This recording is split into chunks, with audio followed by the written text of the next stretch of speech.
Hello friends, আসসালামু আলাইকুম। আমি Shahjahan. Welcome to share power point Bangla shape alignment set on shape. অর্থাৎ আজকে আমি শেয়ার করবো কিভাবে মানুষ পাওয়ার পয়েন্টের মধ্যে শেপসের অ্যালাইনমেন্ট সেট করতে পারে। তো কাজটা করার জন্য এটা মিনিমাইজ করার পরে আমরা যে কাজটা করব সেই ক্ষেত্রে আমরা কি করবো, বিষয়টা করার ক্ষেত্রে প্রথমে আমাদের এখান থেকে আমাদের এই ফরম্যাট আসতে হবে।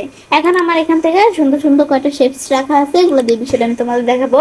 প্রথমে আমরা একটা আমাদের শেপের মধ্যে কাজটা রাখবো। তো এখন অ্যালাইনের মধ্যে প্রথমে অ্যালাইন লেফট সেন্টার রাইট। আমার ধরো এখান থেকে কাজটা করার জন্য এই শেপসটা এদিকে রাখলাম, এটা ধরো এখানে রাখলাম, এটা এদিকে রাখলাম। এই শেপসটা টান দিয়ে ধরে রেখে এটা একটু উপরে রাখি, তাহলে কাজটা করতে সুবিধা হবে। তোমাদের যেভাবে সুবিধা হয় তোমরা রাখলেই হবে। রাখার পরে এখন আমি যদি আমরা কন্ট্রোল প্রেস করে সবগুলো সিলেক্ট করি, তারপর আমরা অ্যালাইনে আসবো।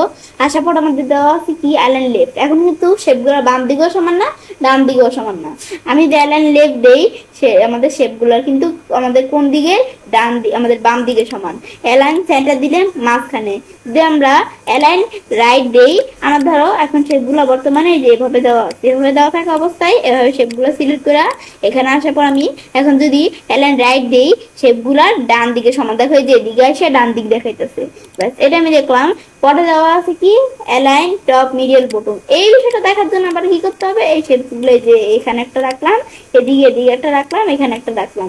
এখন কন্ট্রোল প্রেস করে সবগুলো শেপ সিলেক্ট করে আমি যদি কি করি, এই আমরা আমাদের এখান থেকে অ্যালাইনে আসি। আসার পরে আমরা আমাদের অ্যালাইন টপ দিলে শেপগুলার উপরের সমান। আবার আমি যদি আমাদের এই শেপগুলা এভাবে আছে, এভাবে থাকা অবস্থায় আমরা ধরো এখানে আমাদের এগুলা সিলেক্ট করবো। সিলেক্ট করার পর অ্যালাইন আসার পর যদি অ্যালাইন মিডিয়াল দিই, এর মাঝখানে সমান থাকবে।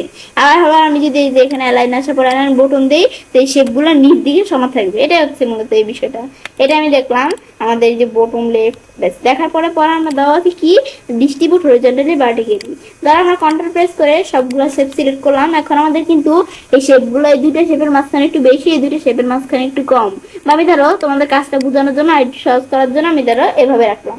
এখন কন্ট্রোল প্রেস করে সবগুলো সিলেক্ট করার পরে এই দুইটার মাঝখানে কম ফাঁকা, এই দুইটার মাঝখানে বেশি ফাঁকা।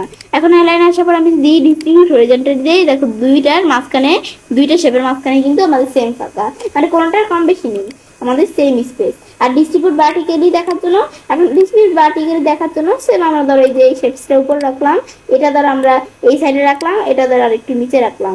রাখার পরে এখন কন্ট্রোল প্রেস করে এটা সিলেক্ট করা থাকা অবস্থা কন্ট্রোল প্রেস করে বাকিগুলো সিলেক্ট করব। তারপর আমি লাইনে আসার পরে এই দুইটার মাঝখানে একটু ফাঁকা স্পেস আছে, এই দুইটার মাঝখানে কিন্তু একটু স্পেস নাই। ডিস্ট্রিবিউট ভার্টিক্যালি দিলে দুইটার মাঝখানে কিন্তু সেম স্পেস থাকবে। এটা হচ্ছে ভার্টিক্যালি হরিজন্টালি করতে চাইলে আমরা করতে পারি। ব্যাস পরে আবার আমরা বাইরের কাজটা রেখে এখানে আসি। ব্যাস এগুলো আমরা দিকে নিয়ে আসলাম। নিয়ে আসার পরে আবার লাইনে আসার পরে এই যে আমাদের অ্যালাইন টু স্লাইড এগুলো করতে পারি। এখন আমি যদি আমরা এই সবগুলা সিলেক্ট করি, সিলেক্ট করার পরে যে অ্যালাইন সিলেক্টেড অবজেক্ট, যেহেতু অবজেক্ট দ্বারা করছি এটা দিকমাত দেওয়া আছে। ব্যাস এটা আমি দেখলাম। ব্যাস এটা দেখার পরে এখন আমি যখন এই বিষয়গুলো দেখলাম, দেখার পর বাইরে কাজ রাখলে বিষয়টা কিন্তু চলে গেল। তো এটা আমরা দেখলাম কি কাজ করে দেখার পর। তো এভাবে আমাদের কাজটা করতে পারি।